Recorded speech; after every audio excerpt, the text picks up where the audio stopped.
Welcome to citizens pulse. నేను మీ రాజేష్.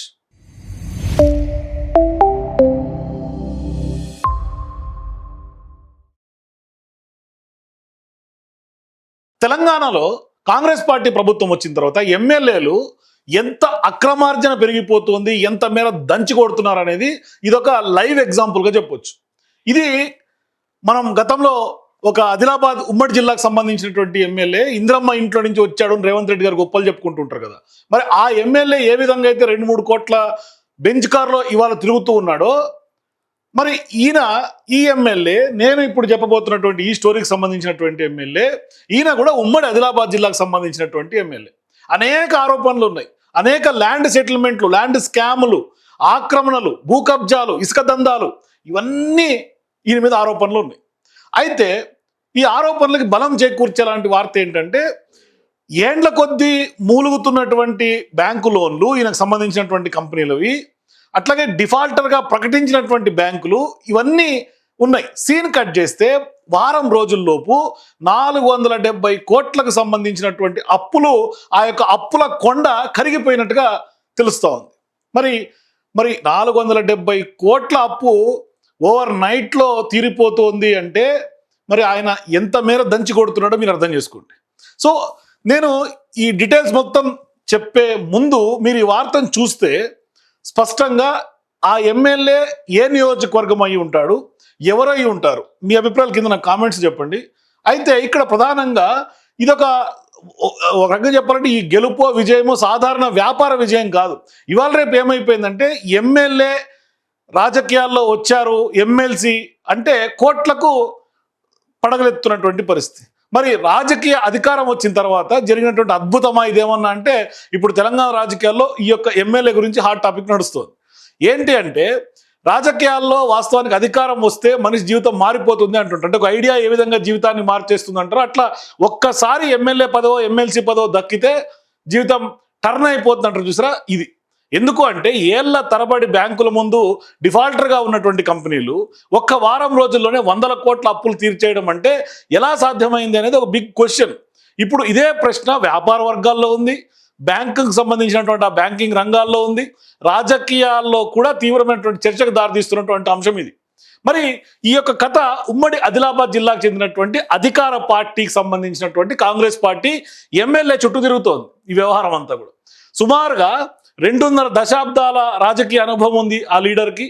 మరి వాళ్ళ భార్య కూడా రాజకీయాల్లోనే ఉన్నారు, వ్యాపారవేత్తగా మంచి గుర్తింపు ఉంది. 2023లోనే తొలిసారిగా ఎమ్మెల్యేగా విజయం సాధించారు.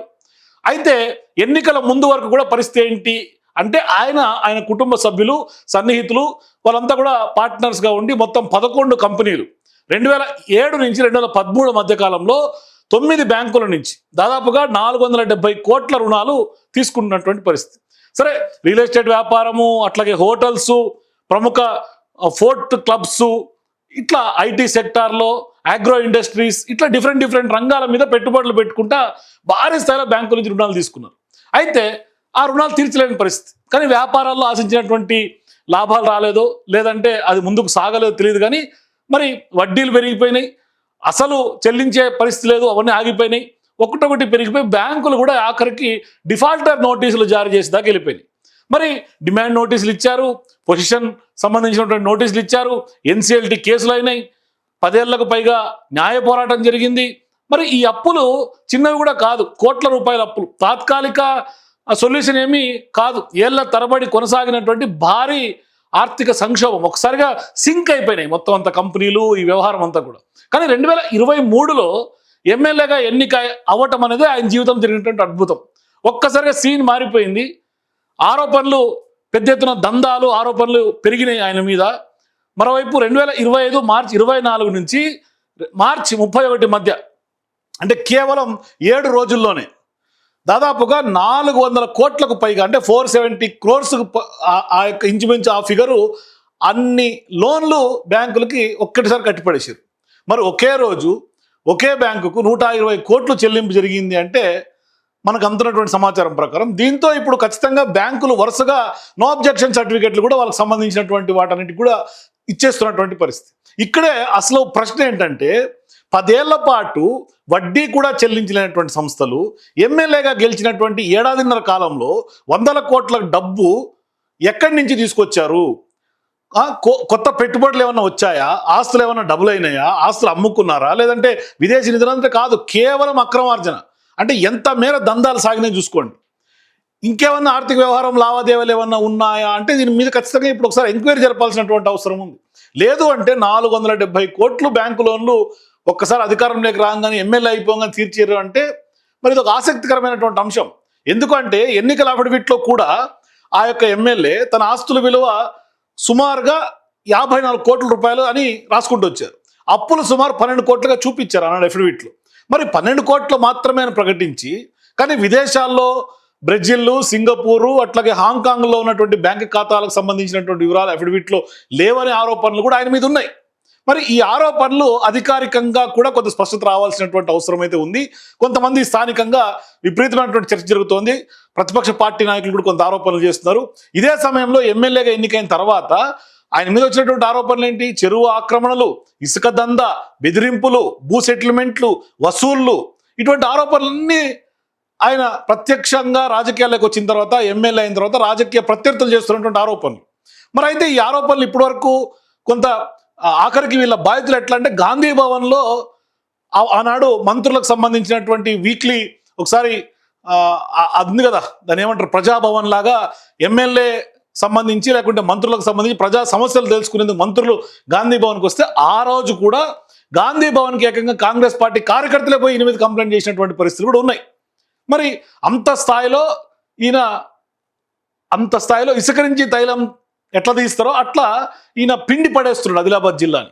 అందుకని 470 కోట్లు కట్టగలిగింది ఇవాళ బ్యాంకు లోన్లు. ఇప్పుడు ప్రజల ముందు ఉన్నటువంటి ప్రశ్న ఏంటంటే, ఉమ్మడి ఆదిలాబాద్ జిల్లాకు సంబంధించినటువంటి ప్రజల ముందైనా, తెలంగాణ ప్రజల ముందరైనా, 10 ఏళ్లుగా డిఫాల్టర్గా ఉన్నటువంటి కంపెనీలు వారం రోజుల్లో 400 పైగా కోట్లు అప్పులు ఎట్లా తీర్చారు అనేది ఇది బిగ్ క్వశ్చన్. ఇది నిజమైనటువంటి వ్యాపార ఏమన్నా డెవలప్మెంట్ జరిగిందా, లేదంటే రాజకీయంగా అధికారంలోకి వచ్చిన తర్వాత జరిగినటువంటి ఆర్థిక అద్భుతమా, లేకుంటే ఏం జరిగింది ఓవర్ నైట్లో? మరి అన్ని కోట్లు వచ్చి పడ్డాయి అంటే ఇంకెంత చేసి ఉంటాడు, ఏం చేసి ఉంటాడు? ఈ వ్యవహారం పైన ఇప్పుడు ఖచ్చితంగా ఇండిపెండెంట్గా ఎంక్వైరీ జరగాలి అనే డిమాండ్ కూడా వస్తుంది. ఎందుకంటే భారీ స్థాయిలో జరిగినటువంటి లావాదేవీలు కదా, బ్యాంకు సెటిల్మెంట్లు ఇవన్నీ జరిగినాయి కదా, మరి ఎట్లా జరిగినాయి ఇవంతా అనేది బయట విపరీతమైనటువంటి చర్చ జరుగుతూ ఉంది. మరి ఎంక్వైరీ జరిగితేనే అసలైనటువంటి విషయాలు బయటకు వచ్చే అవకాశాలు ఉంటాయి. మరి ఏమన్నా ఇతర దేశాల నుంచి ఏమన్నా ఫండ్ వచ్చిందా, లేకుంటే ఇక్కడ ప్రజల నుంచి ఎట్లా దాన్ని బ్యాంకులకు అన్ని కోట్లు కట్టినట్టు ఇన్కమ్ ట్యాక్స్ ఏంటి, దీని వ్యవహారం అంతా బయటకు రావాలా? ప్రస్తుతం ఇవన్నీ ప్రజల చర్చల్లో ఉన్నటువంటి ఆరోపణలు, అందుబాటులో ఉన్నటువంటి జరుగుతున్నటువంటి స్టోరీస్ ఇవంతా, అంటే చర్చలు విపరీతంగా జరుగుతూ ఉన్నాయి. మరి ఈ అంశాలపై సంబంధిత ఎమ్మెల్యే కానీ లేకుంటే ఆ సంస్థల నుంచి పూర్తి వివరణ వస్తే కానీ దీనికి ఒక పూర్తిగా క్లారిటీ అయితే వచ్చే అవకాశం లేదు. కానీ పెద్ద ఎత్తున చర్చ జరుగుతుంది. ఎందుకంటే వారం రోజుల్లో 400 కోట్లకు పైగా అప్పులు తీర్చడం అంటే సాధారణమైనటువంటి వ్యవహారం అయితే కాదు. కాబట్టి దీని వెనకాల ఏం జరిగి ఉంటుంది మరి అనేది మీరు కూడా మీ అభిప్రాయాలు కింద నాకు కామెంట్స్ చెప్పండి. అట్లాగే ఈ ఎమ్మెల్యే ఎవరు? ఈ ఎమ్మెల్యే బయట ఎట్లాగో వస్తుంది, మనమేమి దాగే పేరేం కాదు, ఇటువంటివన్నీ తెర మీదకి వస్తాయి. కాకపోతే ఇప్పుడు మీరేమనుకుంటున్నారు? ఎవరు దీని వెనకాల ఉండి నడిపించారు కథ, స్క్రీన్ ప్లే అంతా కూడా? మరి ఆ ఎమ్మెల్యే ఎవరు? మీ అభిప్రాయాల కింద నాకు చెప్పండి. For more videos please watch citizens pulse.